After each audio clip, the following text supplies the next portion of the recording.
제가 잠시 기도하고 말씀 나누겠습니다. 이 아침에 우리를 부르시고 또 주님 앞에 나오게 하시니 감사합니다. 주님, 우리가 은혜를 사모합니다. 우리의 빈 마음, 가난한 마음 긍휼히 여겨주시고 주님 말씀 듣는 시간, 또한 예비하신 은혜를 받아 누리는 시간 되게 하여 주옵소서. 감사하며 예수님 이름으로 기도합니다. 아멘.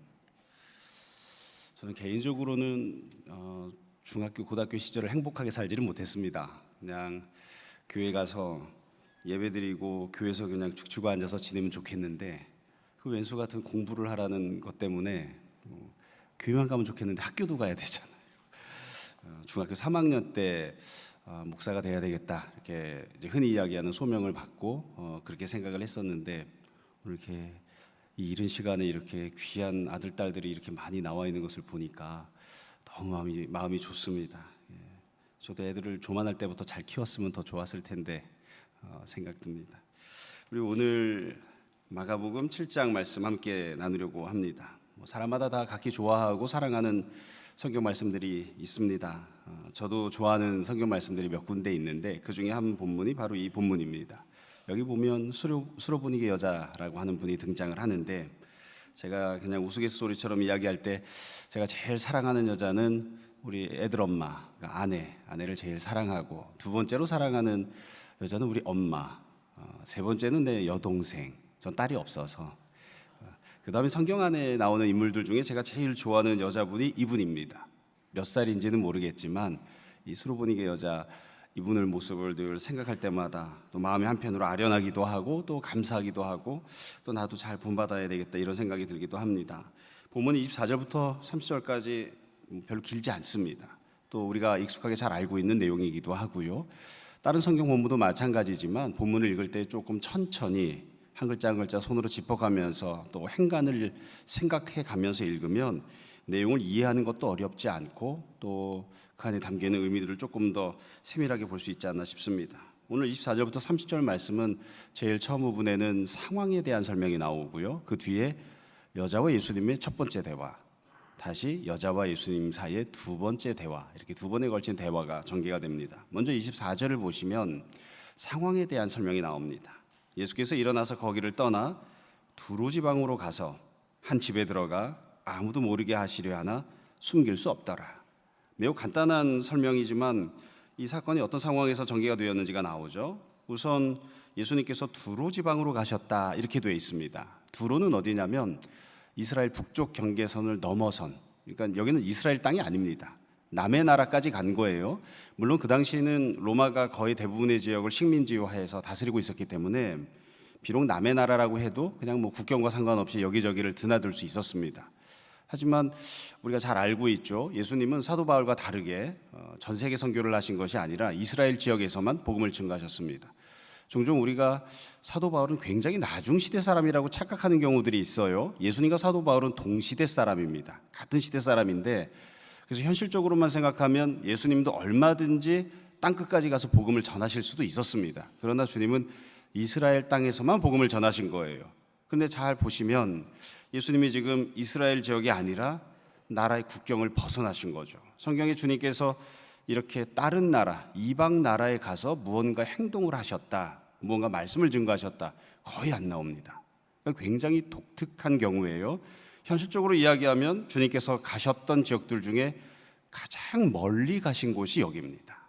그러니까 주님께서 국경을 넘어서서 직선거리로 치면 갈릴리 국경에서 한 50-60km 정도 되는 곳인데 아마 거기까지 한 며칠 동안 걸어서 가시지 않았나 싶습니다. 또 여기까지 가신 뒤에는 어떻게 하셨느냐, 한 집에 들어가 아무도 모르게 하시려 했다 이렇게 되어 있습니다. 이것도 굉장히 독특한 장면입니다. 여러분, 이렇게 멀리까지 갔으면 뭔가 뚜렷하게 할 일이 있을 거 아닙니까? 목적이 있으니까 갔을 거잖아요. 그럼 기왕이 거기까지 갔으면 한 사람보다는 10사람, 10사람보다는 100사람, 기왕이면 불러 모을 수 있는 많은 사람들을 불러 모아서 병도 고치시고 기적도 행하시고 말씀도 증거하시고 그곳에 가서도 하나님 나라가 임하게끔 그렇게 여러 가지 사역을 하시면 훨씬 더 좋을 것 같은데 예수님 그렇게 안 하십니다. 하나의 집을 정해두시고 그 안에 들어가서 가만히 계신 거예요. 그리고 다른 사람들이 모르게 하시려고 하는, 그러니까 이게 얼핏 보면 좀 이상한 장면인 거죠. 굳이 이렇게 할 것 같으면 뭐 때문에 두로에 왔을까? 뭐 때문에 나라의 국경을 벗어나서 여기까지 왔을까 싶은 그런 모습인 거예요.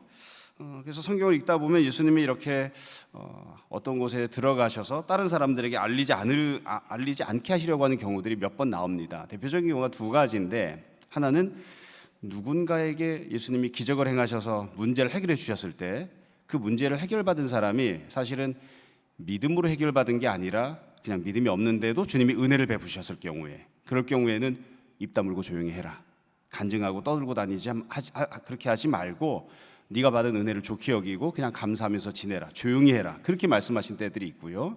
또 하나는 이제 나중에 가면 주님께서 제자들을 데리시고 십자가 고난과 영광스러운 부활에 대해서 가르치십니다. 고난과 부활에 대해 말씀하실 때에 따로 데리고 들어가시거나 조용히 하시려고 했던 그런 때들이 있었습니다. 근데 지금은 그런저런 경우가 다 아니거든요. 여하튼 예수님이 왜 이렇게 하셨을까? 근데 결국 결과는 어떠했느냐? 숨길 수 없었다, 이렇게 나오죠. 숨길 수 없었다.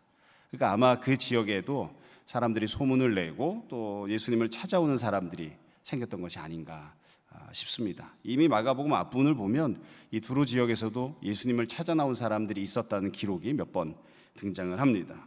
자, 예수님이 왜 이렇게 하셨는지 여기에 대해서는 성경 본문이 24절에서 아무 설명을 안 하고 있기 때문에 우리가 구체적으로 알 수는 없습니다만, 뒷부분을 우리가 좀 살펴보다 보면 나중에 이제 추론을 해볼 수는 있습니다. 이래서 그렇게 하신 게 아니었을까? 이제 그 내용은 뒷부분에서 다시 말씀을 드리려고 합니다. 자, 그러면 그 뒤에 이제 상황이 어떻게 전개가 되었는가? 수르보니게 여자와 예수님 사이의 첫 번째 대화가 25절부터 27절 사이에 나옵니다. 일단 25절을 보시면 이 여자가 어떠한 여자인지를 두 가지 내용으로 설명을 합니다. 우리가 다 알고 있는 수로보니게 여자죠. 근데 25절에 보면 첫 번째 설명은 이거예요. 이에 더러운 귀신 들린 어린 딸을 둔 한 여자가, 더러운 귀신이 들린 어린 딸을 두었다. 여러분, 사실 자녀를 낳아서 키우고 있는 사람들은 다 누구나 다 마찬가지일 것 같아요. 이런 표현을 읽으면 이건 그냥 읽고 넘어가기가 참 어렵습니다. 귀신이 들린 어린 딸이라. 참 저는 딸을 안 키워봐서 그렇긴 한데, 제가 좀 여자에게 약한 편이라 이 약하다는 게 뭐냐면 유혹에 잘 넘어간다는 게 아니라 뭐든지 잘해줘야 된다는 이 강박관념이 있어요. 그래서 저희 교회에 있는 어린 아이들은, 여자애들은 다 알고 있습니다. 교회에서 목사님이 남자애들은 간혹 때리기도 하고 엄하게 하지만 여자애들은 제가 절대 혼내지 않습니다. 해달라는 대로 다 해주거든요. 근데 그렇게 연약해 보이는 혹은 그렇게 이뻐 보이는 그런 어린 딸이 있었는데, 그 어린 딸이 귀신이 들렸다. 너무나 당연하지만 여기 보면 더러운 귀신 들렸다고 되어 있죠. 귀신 중에 깨끗한 귀신이 있는 건 아닐 텐데, 그래도 더러운 귀신이 들린 어린 딸을 두었다. 참 이건 이루 말로 형언할 수 없는 그런 힘들고 어려운 상황인 거죠. 더군다나 뒤에 보면 이 여자에 대한 이야기를 할 때에 이 여자분만 등장하고요, 다른 가족은 아무도 등장하지 않습니다. 남편은 있었을까요? 만약에 있었으면 지금 뭐 하고 있었을까요? 일반적인 추론은 이렇게 하죠. 그냥 상식적으로 보았을 때 결혼을 해서 애를 낳았건 아니면 부정한 방식으로 애를 낳았건 애가 더러운 귀신이 들려 있으니까 남편이 자기 부인과 이 딸을 버려두고 딴 데로 가버린 게 아닐까. 만약에 남편이나 다른 가족들이 있었으면 같이 찾아 나올 수도 있었을 텐데 왜 이 여자분만 혼자 나왔을까? 그런다고요. 자녀에게 힘겨운 문제가 있으면 그건 이루 형언할 수 없는 마음의 고통이 되어서 이 문제를 어떻게 해야 되나, 이것보다 더 큰 문제는 없을 텐데 그런 것 같습니다. 저도 개인적으로 아주 어렸을 때 뇌수술을 한 적이 있어요. 초등학교 3학년 때 뇌수술을 했었는데, 저는 서울에 있는 신촌 세브란스 병원에서 수술을 했었습니다. 10살 때 3학년에서 4학년으로 올라가는 그 겨울방학 때 수술을 했는데, 아침에 이제 못 일어난 거예요. 너무 머리가 아파서. 처음에는 그냥 연탄가스를 마셨나, 아니 다른 문제가 있나, 그래서 동네 병원을 이렇게 왔다 갔다 하다가 큰 병원에 가봐야 된다. 그래서 큰 병원에 갔는데 지금 혈관이 터져서 피가 흐르고 있다. 그러니까 당장 입원을 해라. 그리고 나서 의사 선생님이 저희 어머니 아버지에게 그렇게 말씀하셨대요. 애가 죽을 가능성 50%, 살 가능성 50%. 만약에 살았을 경우에 반신불수가 될 가능성 80%다. 그러니까 수술을 하고 정상적인 생활을 할 수 있는 가능성이 약 4%나 5%쯤 되는데, 수술을 시키려면 하고 말려면 데리고 나가라. 그러니까 이제 고민이 되는 거죠. 그래서 저희 어머니가 가끔 그런 얘기를 하세요. 뭐 있는 그대로 이렇게 말씀하시는 거예요.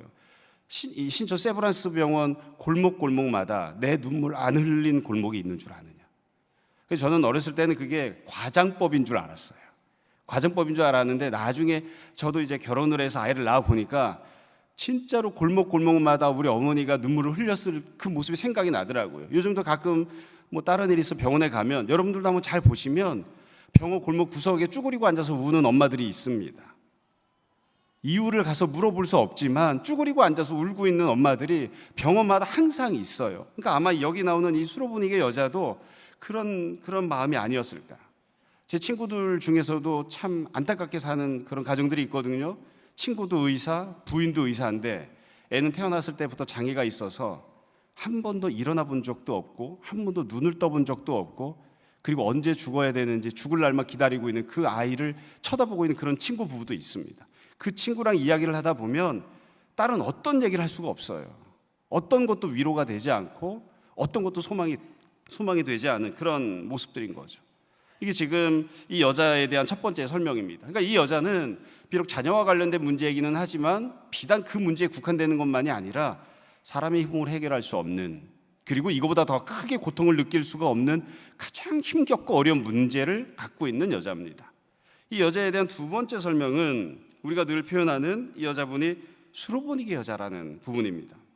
여러분 그 밑에 26절에 보시면 이렇게 설명을 하죠. 이 여자는 헬라인이요 수로보니게 족속이다. 헬라인이고 수로보니게 족속이다. 헬라인이라고 하는 건 이방인이라고 하는 뜻이죠. 수로보니게도 지역 이름입니다.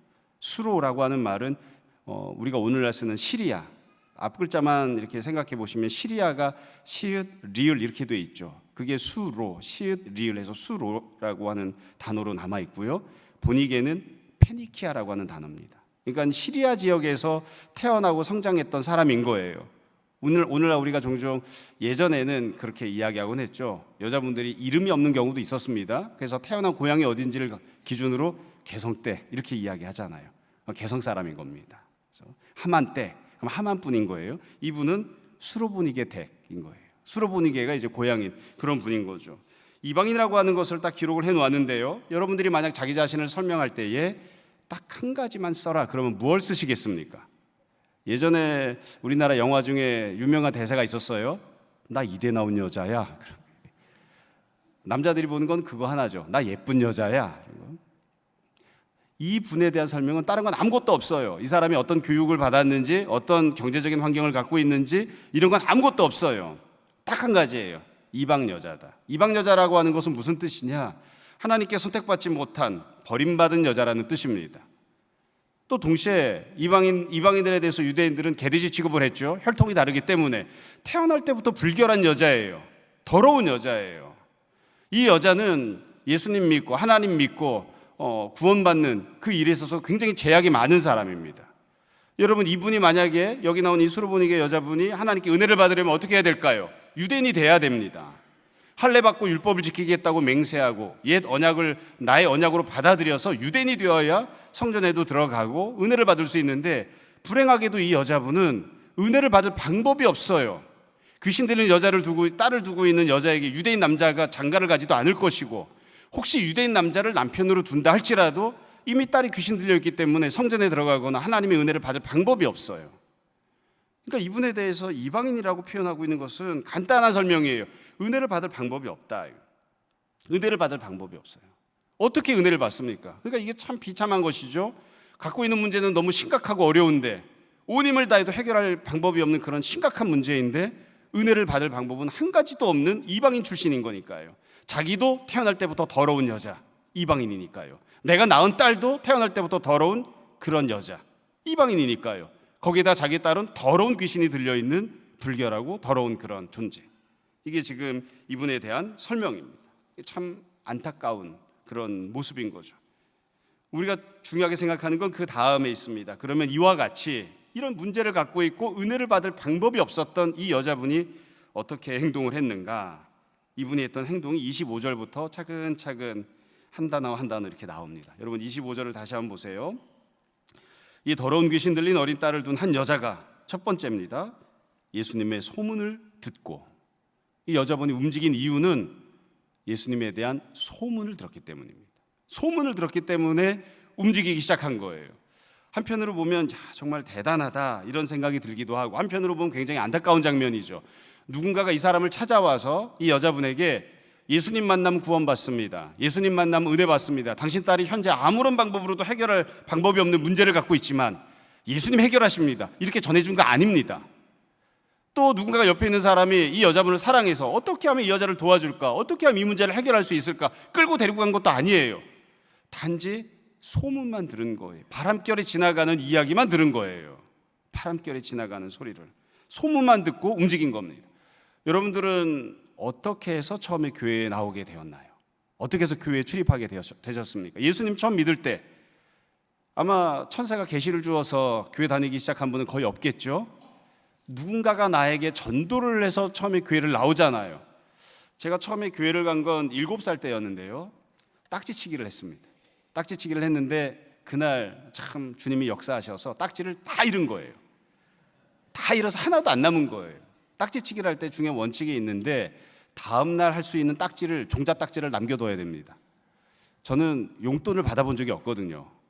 그러니까 만약에 딱지를 다 잃으면 다시 딱지를 복원하는데 너무 문제가 생겨요. 그래서 딱지를 다 잃으면 곧장 해야 되는 게 뭐냐면 동네 쓰레기통을 다 뒤지고 다니면서 병따개를 주워가지고 갖다 팔거나, 아니면 동네를 쭉 돌아다니면서 누가 흘리고 간 10원짜리가 없는가 찾아다니거나 이래야 되거든요.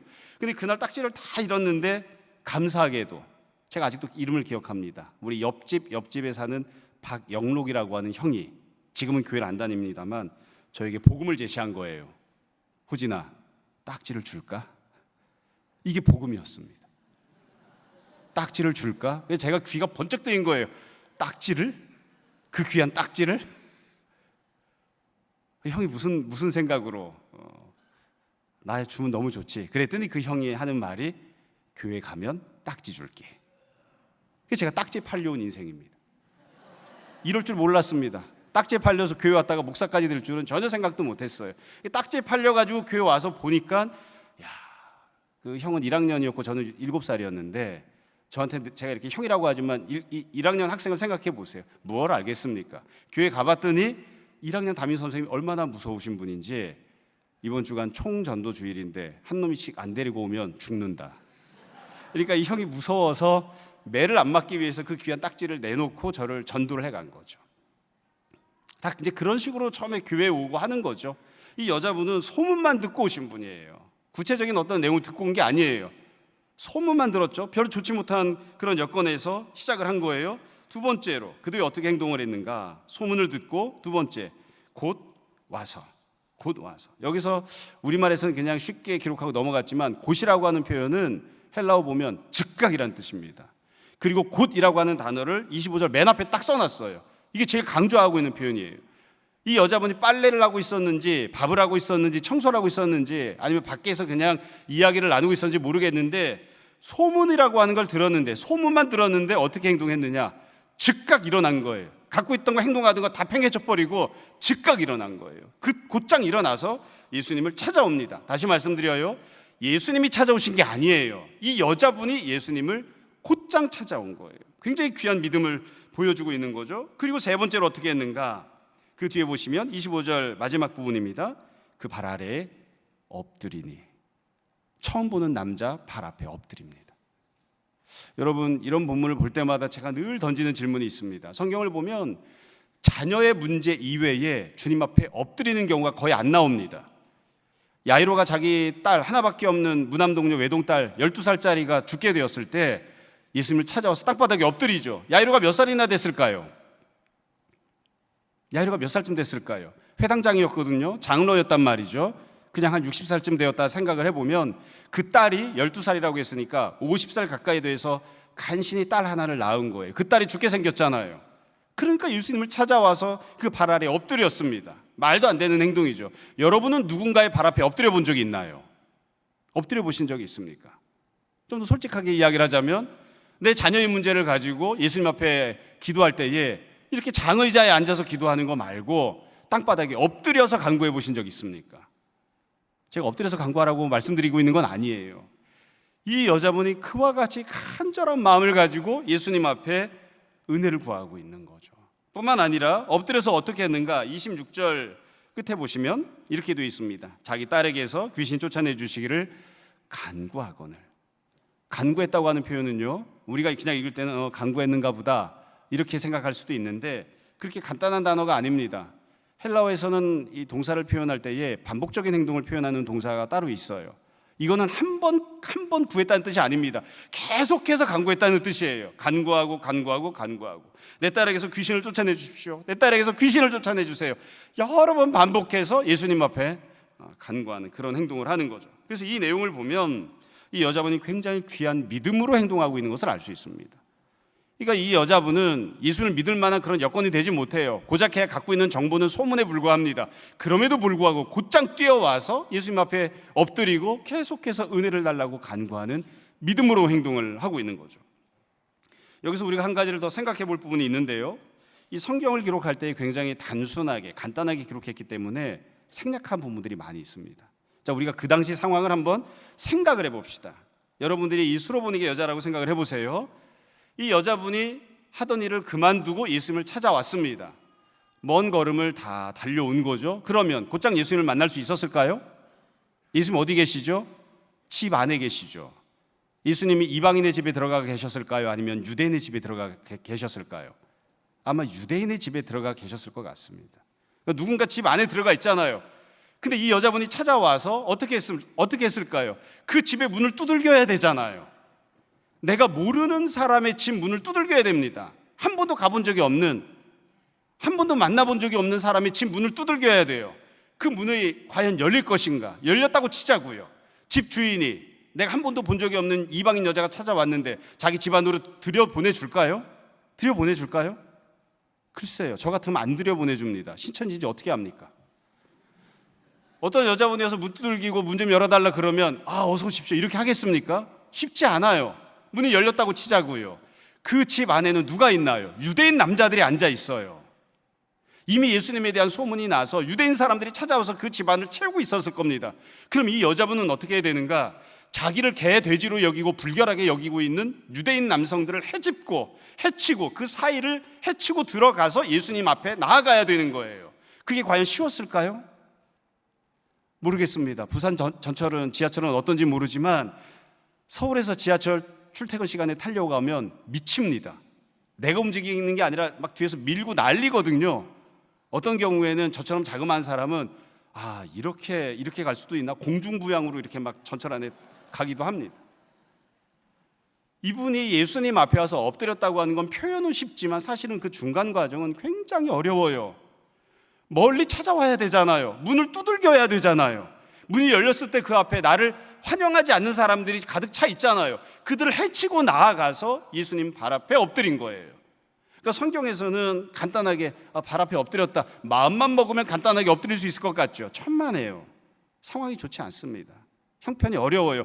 그럼에도 불구하고 이 여자분이 정말 지극한 믿음을 표현한 거죠. 정말 간절한 믿음, 내 자녀의 문제를 해결받겠다고 하는 간절한 소망이 없었으면 이렇게 할 수가 없는 거죠. 그래서 이 여자분 이와 같이 믿음으로 예수님 앞에 행동을 합니다. 여러분, 이 기록들을 쭉 보시면 우리가 중요한 특징 한 가지를 발견할 수 있는데요, 참 묘하게도 예수님의 시선이 아니라 이 여자분의 시선으로 기록하고 있습니다. 그러니까 예수님이 이렇게 했다, 예수님이 이렇게 말씀하셨다, 이런 내용이 안 나오고 이 여자가 이렇게 했다, 여자가 이렇게 했다. 그리고 이 여자분은 딱 한 가지, 예수님만 봅니다. 어떻게 하면 예수님을 만날까? 어떻게 하면 예수님 앞에 나아갈까? 어떻게 하면 그 발 앞에 엎드릴까? 그것 한 가지만 보고 계속해서 행동하는 그런 모습인 것을 우리가 볼 수 있습니다. 그 뒤에 이제 이 여자분이 이와 같은 믿음의 행동에 대해서 예수님이 반응을 하십니다. 이 반응이 정말 유명한 부분이죠. 예수님께서 말씀하시는 내용이 27절에 나오는데, 이 27절 내용은 내 딸에게서 귀신을 쫓아내 달라는 그 간구에 대한 대답입니다. 응답인데 아직까지도 저는 이 27절을 읽으려고 하면 가슴이 떨립니다. 왜냐하면 여러분 다 아실 거예요. 이렇게 말씀하실 수 있나? 예수님이 정말 이렇게 말씀하실 수 있나? 동시에 그런 생각이 들어요. 정말 예수님이 이렇게 말씀하셨을까?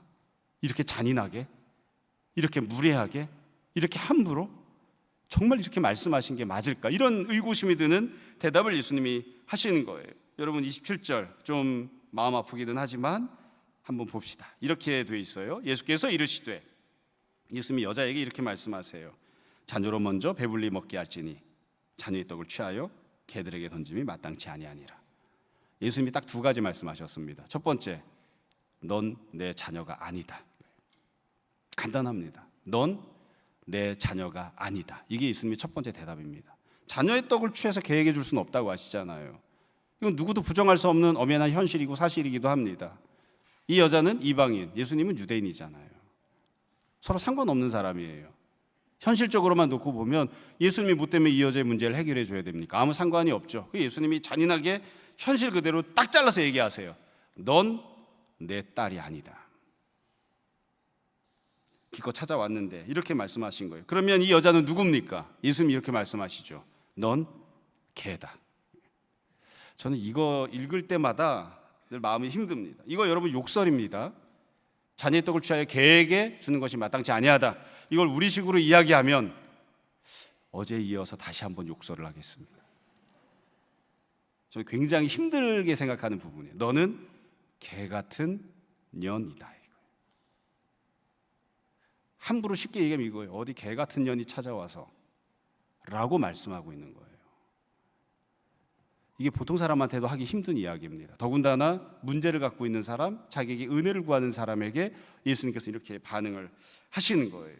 참, 예수님이 이런 대우를 하실 수 있는가? 뿐만 아니라 두 번째 하신 말씀은 이거죠. 자녀의 떡을 취하여 개들에게 던짐이 마땅치 아니하니라. 너에게 줄 은혜는 없다. 이게 예수님 말씀입니다. 넌 내 자녀가 아니고 그렇기 때문에 너에게 줄 은혜는 하나도 없다. 이게 예수님이 이 여자에게 하셨던 말씀이에요. 여러분, 이 얘기를 들으면 우리 다 똑같은 생각을 해요. 예수님이 정말 이렇게 말씀하셨을까? 너무 충격적이지 않나? 이게 동냥을 하러 온 사람에게 이 동냥을 주지는 못할 망정 쪽박을 깨서는 안 되는데 이건 너무 더 심하지 않나? 이 여자는 어떤 마음으로 돌아가야 되나? 이런 생각을 한다고요. 조금 무미건조하기는 하지만 예수님이 하셨던 말씀이 충격적인 이유가 몇 가지 있습니다. 우리가 다 알고 있는 내용을 정리해서 말씀드려 볼게요. 예수님은 여지껏 사역하시면서 한 번도 예수님께 은혜를 구하는 사람을 거절하신 적이 없습니다. 지금 처음 거절하시는 거예요. 여지껏은 거절하신 적이 없어요. 제가 종종 성도들에게 이야기할 때 그렇게 이야기해요. 주님이 은혜를 베풀어 주실 때 신앙 좋은 사람에게만 은혜를 베푸시는 거 아닙니다. 급할 때 그냥 막 찾아오시면 그래도 은혜 받습니다. 아이가 고3이 되었어요. 언제부터 기도해야 될까요? 언제부터 아이가 대학 들어가게 해달라고 기도해야 됩니까? 저는 태어나기 전부터 했습니다. 애 태어나기 전부터 저를 닮지 않게 해주십시오. 잘 크게 해주십시오. 이렇게 기도했었어요.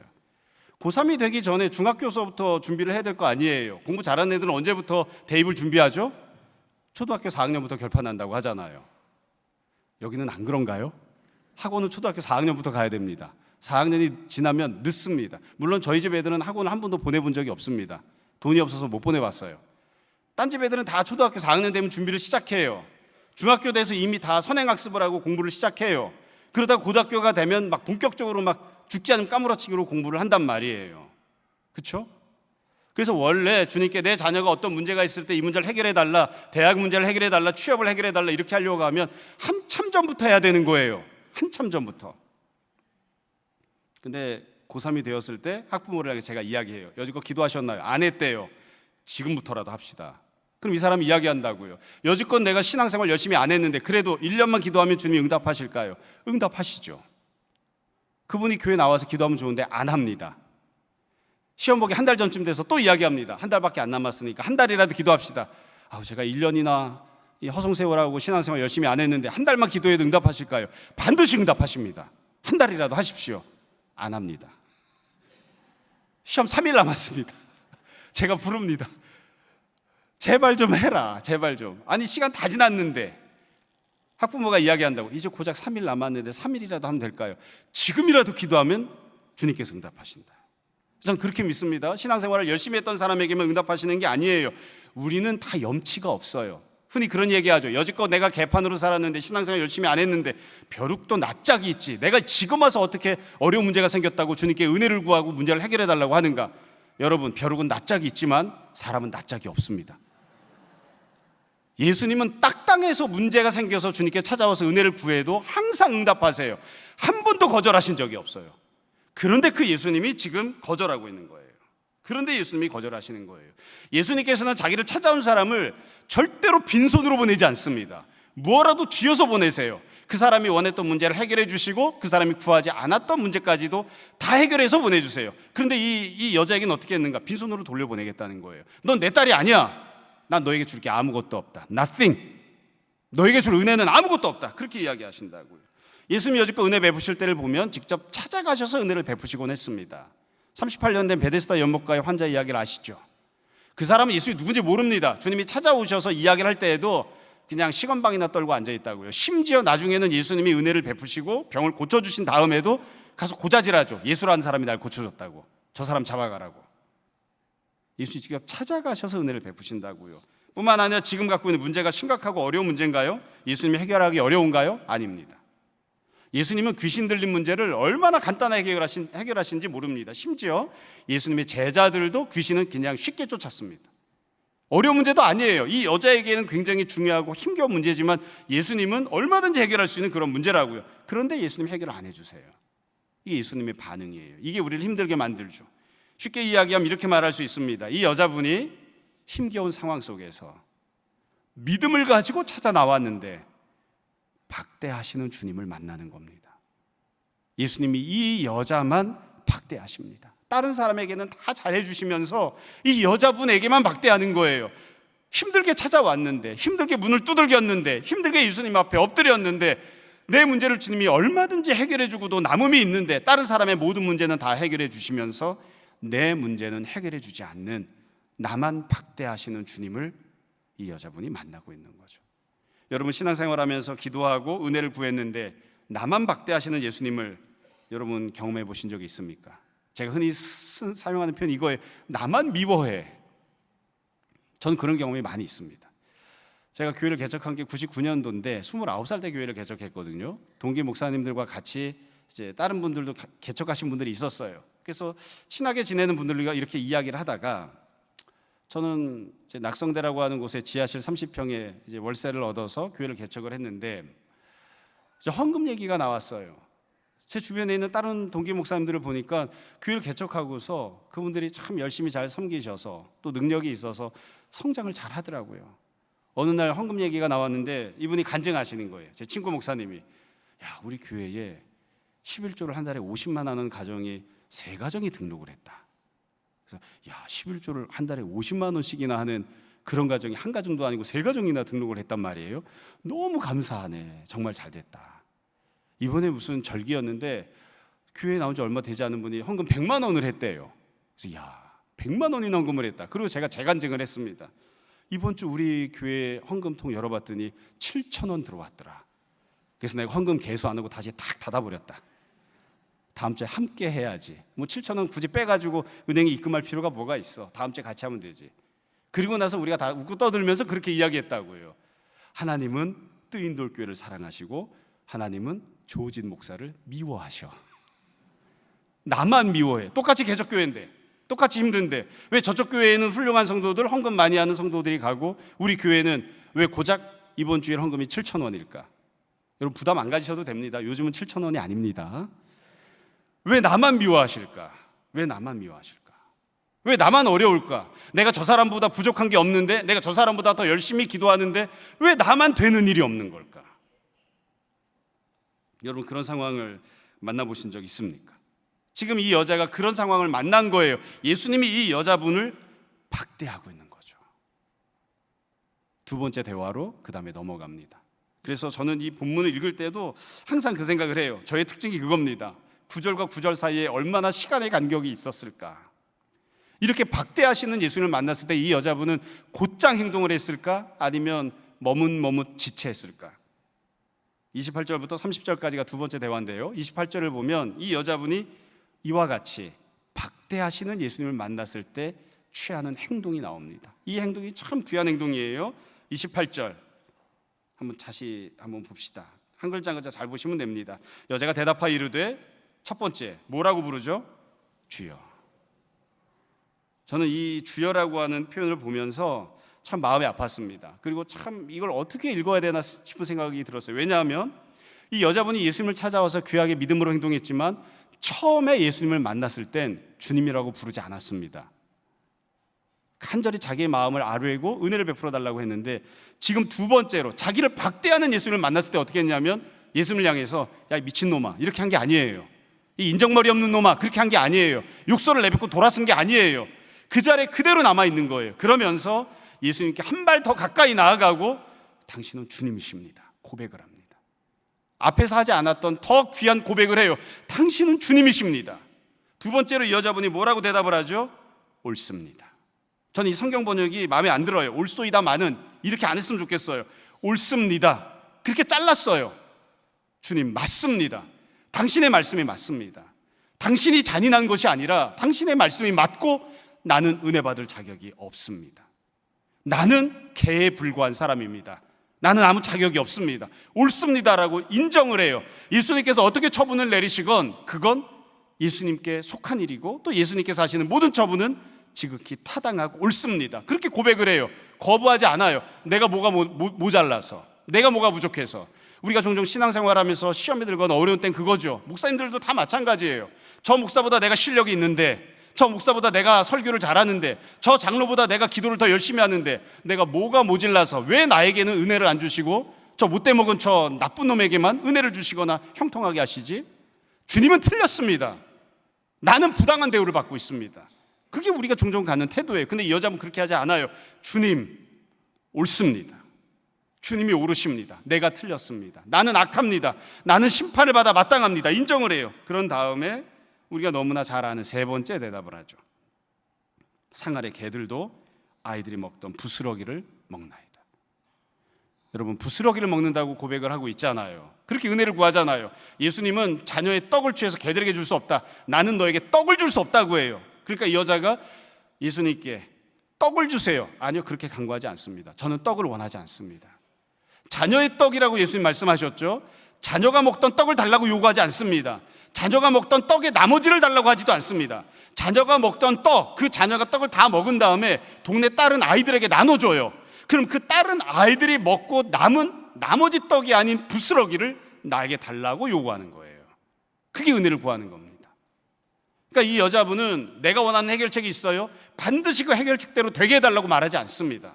예수님 앞에 서서 계속해서 반복해서 내가 원하는 대로 이루어져야 된다고 그렇게 강요하고 있는 게 아니에요. 예수님을 강제하고 있는 게 아니에요. 무엇이 되었건 주님이 만약 나를 위하여 떡을 주실 수 없으시다면, 그게 나에게 합당하지 않다면 맞습니다. 제가 떡을 원하지 않겠습니다. 먹다 남은 그런 나머지 조각 아니요, 그것도 아니어도 됩니다. 자녀가 먹던 부스러기 아닙니다. 다른 사람에게 주었던 아이들이 먹다 남은 조각이 아닌 부스러기를 저에게 주시면 제가 그 은혜를 받겠습니다. 그러니까 우리가 무엇이 되었건 주님이 나를 위해 준비하신 그 은혜를 내가 받기를 원합니다 라고 고백을 한 거죠. 우리가 잘 아는 대로 그 뒤에 예수님이 말씀하십니다. 29절에 보면 예수께서 이르시되 이 말을 하였으니 돌아가라. 여러분 우리말 성경은 이 말을 하였으니 라고 되어 있지만 여기 중학생, 고등학생들 있으니까 영어로 치면 이 표현이 헬라어는 이렇게 되어 있습니다. This the word. 이게 좀 이상한 표현이에요. this라고 하는 이라고 하는 표현이랑 the라고 하는 정관사는 원래 같이 안 씁니다. 쉽게 이야기하면 예수님이 말씀을 버벅거리고 있는 거예요. 네가 이런 말을 이렇게 말씀하신 거예요. 이런 고백을 이 여자가 주님 앞에 했던 그 고백을 주님께서 귀하게 여기신 거죠. 그리고 이 여자는 문제를 해결받고 돌아갑니다. 자, 오늘 말씀을 마무리하겠습니다.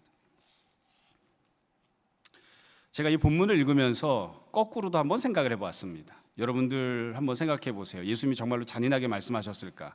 처음부터 되짚어보면 그렇지 않다는 것을 알 수 있습니다. 예수님이 어디까지 오셨죠? 두로까지 찾아오셨습니다. 이 여자가 아무리 먼 곳에서 왔어도 예수님보다 먼 곳에서 온 게 아닙니다. 예수님이 집안에 들어가셨죠. 왜 집안에 들어가셨을까요?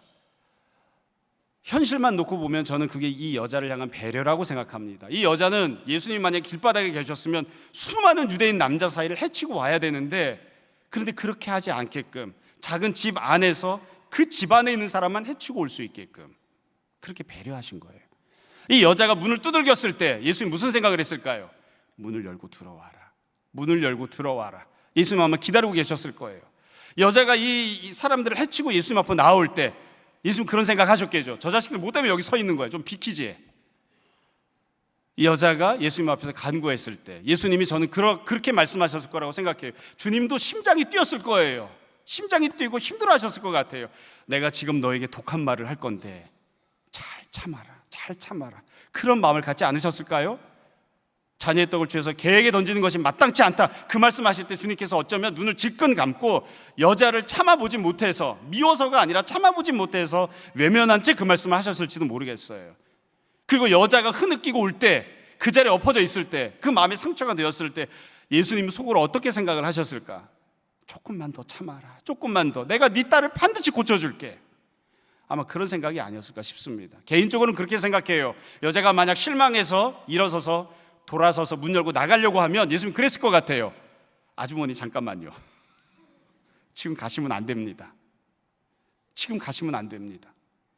잠깐만 계세요. 사실은 내가 자매님을 위해 준비한 선물이 있습니다.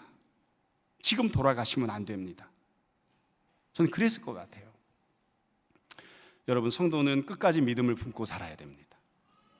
왜 성도가 믿음을 포기하게 되는가? 어떤 때는 외적인 환경이 좋지 못해서, 혹은 마음에 시험이 들어서, 근심이 생겨서, 염려가 생겨서, 혹은 지금처럼 주님이 나만 박대하시는, 믿음을 갖고 나와왔지만 주님이 나의 기도를 응답해 주지 않는, 그래서 좌절하게 되는, 주님으로 인해 시험에 드는, 그래서 믿음을 포기하게 되는 경우들이 있습니다. 여러분, 실망하지 마시고 좌절하지 말고 끝까지 믿음을 갖는 우리가 되었으면 좋겠습니다. 예수님은 우리를 사랑하시고 우리를 위한 계획을 갖고 계시고, 나는 떡을 원했어도 나에게 가장 좋은 것을 준비해 두고 계십니다. 우리가 이와 같은 은혜를 늘 생각하고 그와 같은 믿음을 가졌으면 좋겠고, 우리 자녀들에게도 그런 믿음을 가르칠 수 있었으면 좋겠습니다. 특별히 이 귀한 새벽 시간에 나온 우리 학생들 늘 기억했으면 좋겠습니다. 주님이 나만 미워하는 것처럼 보여도 아닙니다. 주님은 여러분을 정말 사랑하십니다. 여러분을 위해 여러분에게만 주어질 은혜를 따로 준비해 두고 계십니다. 그 주님을 신뢰하고 그 주님을 소망하는 우리 모두가 되기를 주님 이름으로 축원합니다. 잠시 기도하겠습니다. 사랑하는 주님, 우리는 종종 좌절합니다. 낙담합니다. 눈앞에 지금 당장 보이는 결과들로 인하여 힘들어하기도 합니다. 우리가 그러나 믿음 포기하지 않고 끝까지 주님 붙잡을 수 있도록 우리를 붙잡아 주옵소서. 우리에게 수로보니게 여자가 품었던 믿음을 늘 허락해 주시기를, 우리 자녀들이 이와 같은 믿음으로 살아갈 수 있게 하시기를 주님 앞에 구합니다. 우리에게 은혜를 더하여 주옵소서. 감사하며 예수님 이름으로 기도합니다.